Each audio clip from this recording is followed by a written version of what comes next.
मुश्किल में फंसे राहुल गांधी, हेलीकॉप्टर को नहीं मिली उड़ने की इजाजत। कांग्रेस ने शरद पवार और उद्धव ठाकरे को दिया बड़ा झटका। महाराष्ट्र में वोटिंग से पहले कांग्रेस ने ठोका सीएम पद पर दावा। पृथ्वीराज चव्हाण बोले, सीएम तो कांग्रेस का ही होगा। नमस्कार, स्वागत है आपका। आप देख रहे हैं द न्यूज और मैं रानी गुप्ता आपके साथ। झारखंड के गोंडा से इस वक्त की बड़ी खबर सामने आ रही है। दरअसल खबर है कि गोंडा में चुनाव प्रचार के लिए आए राहुल गांधी का हेलीकॉप्टर बीते 1 घंटे से रुका हुआ है। जी हां, राहुल गांधी के हेलीकॉप्टर को उड़ान भरने की इजाजत नहीं मिल पा रही है। दरअसल एटीसी की तरफ से उन्हें क्लियरेंस नहीं मिल पा रही है, जिसकी वजह से राहुल गांधी तकरीबन 1 घंटे से भी ज्यादा समय तक हेलीकॉप्टर पर ही बैठे हुए हैं। उनका हेलीकॉप्टर उड़ान नहीं भर पा रहा है, जिसके बाद कांग्रेस कार्यकर्ताओं ने बवाल करना शुरू कर दिया है। बता दें कि कांग्रेस का आरोप है कि प्रधानमंत्री मोदी की सभा की वजह से राहुल गांधी को टेक ऑफ को लेकर के क्लियरेंस नहीं मिल पा रही है। अब ऐसे में कांग्रेस नेता दीपिका पांडे सिंह का बयान भी सामने आया है। क्या कुछ उन्होंने राहुल गांधी के इस हेलीकॉप्टर की उड़ान को लेकर के कहा है, आप भी सुनिए। Ridiculous. This is like I don't know how to express, but this is not acceptable. He belongs to a family with Gandhi family, where 2 of our prime ministers we have lost because of terrorism, and in cases where they were not in proper protection. And why have they compromised with the security of Rahul ji is very surprising. Reason क्या बताया? They have no reason. Just because Prime Minister of this country is in Devghar, Rahul Gandhi ji cannot cross that area. There's a protocol, we understand. But one should understand that Congress ruled the country for 70 years.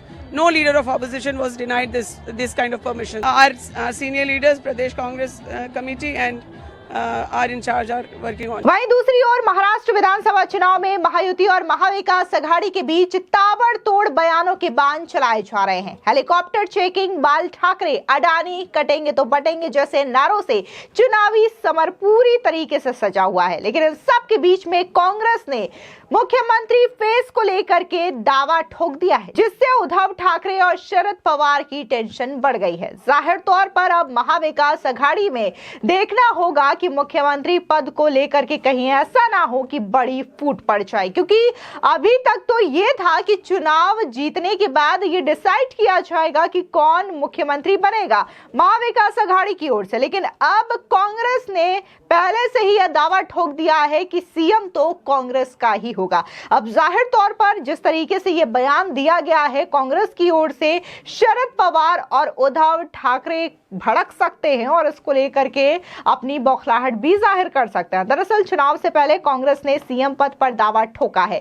इस दावे के साथ ही गठबंधन में नया विवाद भी खड़ा हो गया है। चुनाव के ऐलान से पहले उद्धव ठाकरे ने सीएम फेस की घोषणा करने की मांग की थी, लेकिन तब शरद पवार और कांग्रेस ने इनकार करते हुए उद्धव ठाकरे को झटका दिया था।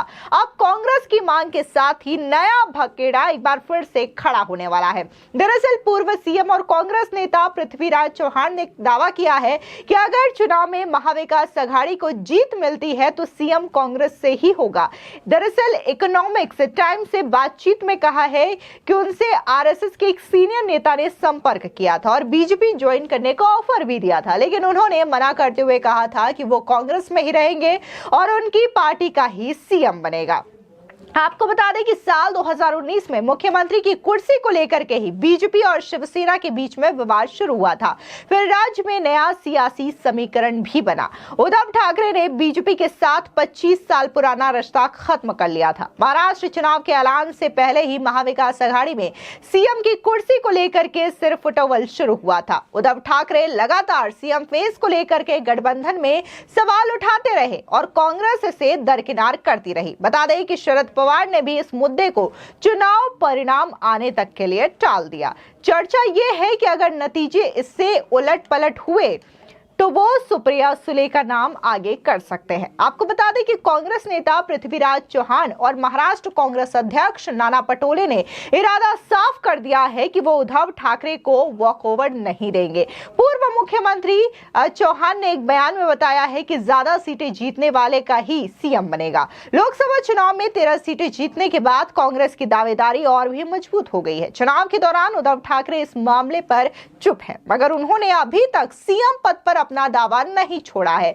महाविकास अघाड़ी में कांग्रेस 101, शरद पवार की एनसीपी 86 और उद्धव ठाकरे की शिवसेना 95 सीटों पर चुनाव लड़ रही है। अब जिस तरीके से कांग्रेस की ओर से सीएम पद को लेकर के दावा ठोक दिया गया है, जाहिर तौर पर इससे महाविकास अघाड़ी में सिर फुटवल और घमासान एक बार फिर से देखने को मिल सकता है। उधर दूसरी ओर प्रधानमंत्री नरेंद्र मोदी लगातार महाराष्ट्र में ताबड़तोड़ रैलियां कर रहे हैं। इस बीच वो न सिर्फ उद्धव ठाकरे, शरद पवार बल्कि कांग्रेस पार्टी पर भी जोरदार तरीके से हमलावर दिखाई दे रहे हैं। कांग्रेस का जो नारा है गरीबी हटाओ, इसको लेकर के भी प्रधानमंत्री मोदी ने राहुल गांधी और कांग्रेस पार्टी पर तीखा प्रहार किया। सुनिए प्रधानमंत्री मोदी का ये बयान।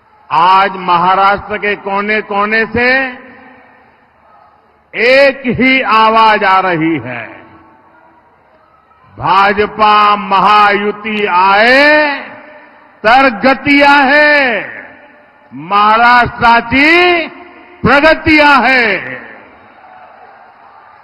साथियों, आज क्रांति गुरु लहूजी वस्ताद साल्वे जी की जन्म जयंती भी है। मैं उनको भी नमन करता हूं। आज इस अवसर पर मैं महाराष्ट्र के सपूत लोक नेता दीबा पाटिल जी को भी श्रद्धांजलि देता हूं। उनका त्याग और बलिदान, उनका परिश्रम हमें महाराष्ट्र के संकल्पों को पूरा करने के लिए नित नई ऊर्जा देता है। साथियों, छत्रपति शिवाजी महाराज ने हमें स्वराज की शपथ दिलाई थी। हमें विकसित भारत के निर्माण के लिए स्वराज के साथ साथ सुराज के संकल्प को आगे बढ़ाना है। और सुराज का संकल्प तब पूरा होगा जब हमारा गरीब आगे बढ़ेगा। इस संकल्प की सिद्धि का काम केवल बीजेपी और महायुति सरकार ही कर सकती है। आप भी जानते हैं, कांग्रेस पार्टी ने तो हमेशा गरीब को गरीब बनाए रखने के एजेंडे पर ही काम किया है। पीढ़ी दर पीढ़ी ये लोग केवल गरीबी हटाओ का झूठा नारा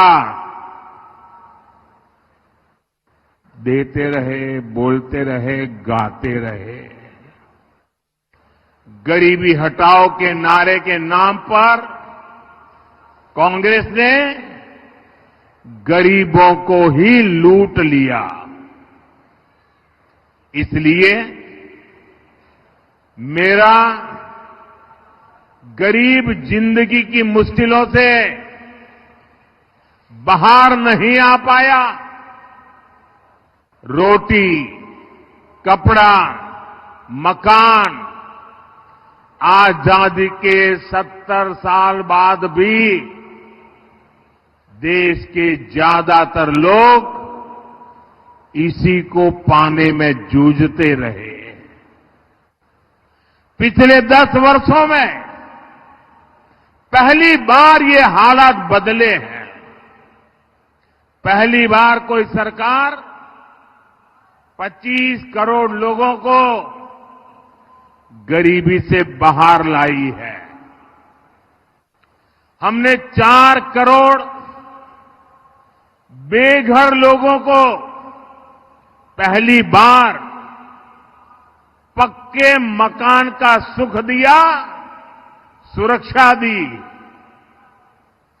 हमने 12 करोड़ गरीबों के घर में शौचालय बनाकर उन्हें सम्मान से जीने का अधिकार दिया। आपको बता दें कि महाराष्ट्र विधानसभा चुनाव 20 नवंबर को होना है। सभी 288 निर्वाचन क्षेत्रों के लिए मतगणना 23 नवंबर को होनी है। 4 नवंबर नामांकन वापस लेने की आखिरी तारीख थी। दरअसल 2019 के विधानसभा चुनावों में बीजेपी ने 105 सीटें जीती, शिवसेना ने 56 और कांग्रेस ने 44 सीटें जीती। और साल 2014 में बीजेपी ने 122 सीटें, शिवसेना ने 63 और कांग्रेस ने 42 सीटें जीती थी। अगर आंकड़ों के मुताबिक देखें तो बीजेपी काफी अच्छा महाराष्ट्र में प्रदर्शन करती हुई दिखाई दे रही है। और ऐसे में जो सट्टा बाजार का सर्वे हो या फिर INS मेट्राइज का सर्वे हो, उसमें ऑलरेडी ये चीजें देखने को मिल रही है कि कैसे इस बार भी महायुति की प्रचंड बहुमत के साथ महाराष्ट्र में सरकार बनने जा रही है। फिलहाल रिजल्ट क्या होंगे, नतीजे क्या होंगे, ये तो 23 नवंबर को ही पता चलेंगे, जब ये मतगणना होने के बाद रिजल्ट सामने आएगा और पता चलेगा कि आखिर महाराष्ट्र की सत्ता में काबिज कौन हो रहा है, महाविकास अघाड़ी या फिर महायुति। फिलहाल उस पूरे मामले को लेकर के आपकी क्या राय है, कमेंट सेक्शन में जरूर बताएं। धन्यवाद।